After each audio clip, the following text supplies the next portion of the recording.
Camille here again. This video is pretty much for you. Of course it is. We're going to be talking about pronouns in this video, but not just any ordinary pronouns. We're talking about archaic pronouns.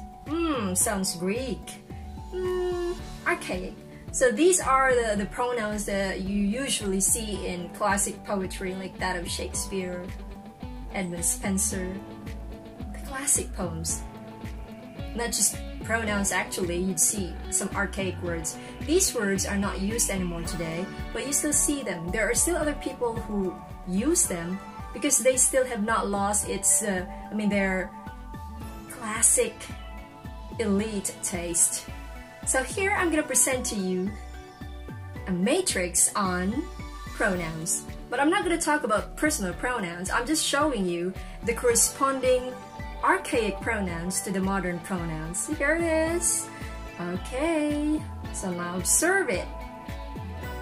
You observe how they are.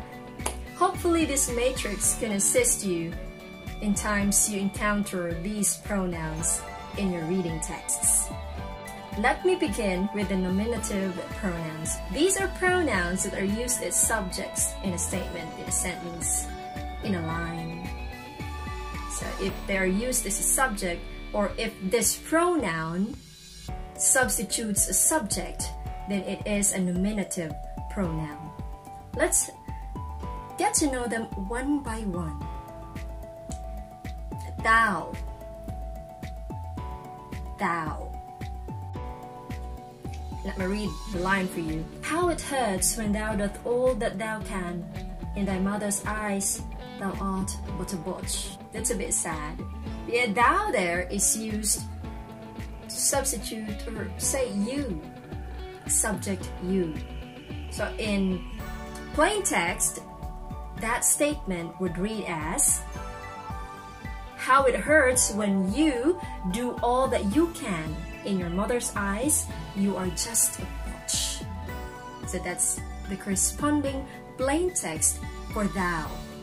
Let's proceed to the next one. The next pronoun is ye.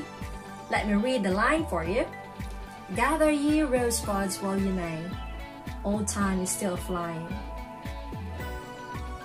In plain text, it only says, you gather rosebuds while you may. Old time is still flying. So it is still you. How is it different from thou? Thou is singular. You say you, but you're referring only to one person. You use ye when you're referring to plural, many, more than one person. So gather ye rosebuds. It is telling all of us. Our Father art thou in heaven. We're referring only to one persona. You are in heaven, we're referring to the Father. So we're using thou. Okay, next one. Now we're down to the objective pronouns, the pronouns that are found after a verb, or the pronouns that are receivers of the actions. So the pronoun that is a receiver of the action. Okay, so let's see. The first one is thee. Thee, let me read the passage. How do I love thee? Let me count the ways. I love thee to the depth and breadth and height my soul can reach. It's actually a good poem by Elizabeth Barrett Browning. So thee in plain text, it only says, how do I love you?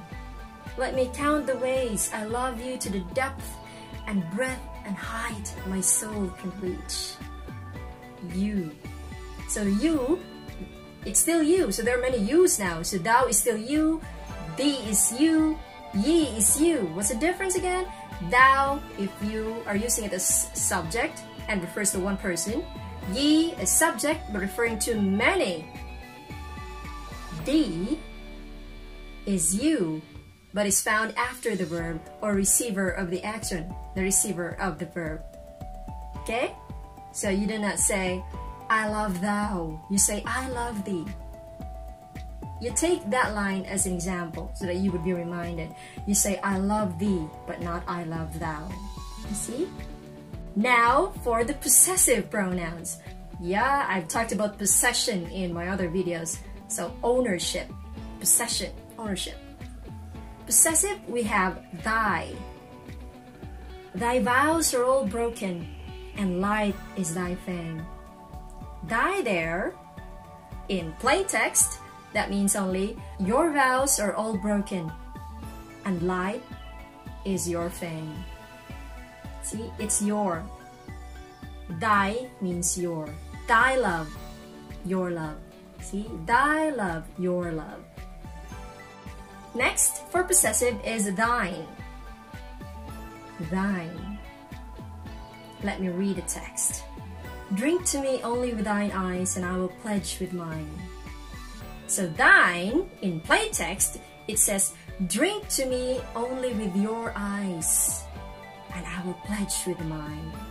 So thine is still another your, but what's the difference?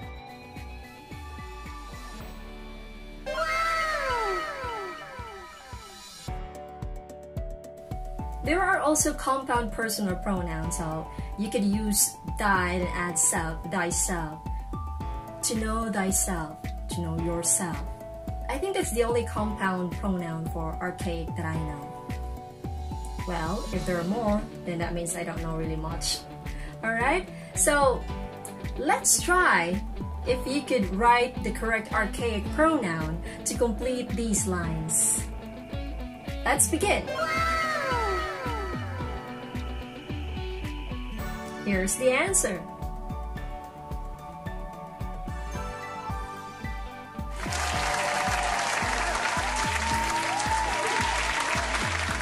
So, it's teacher Janelle.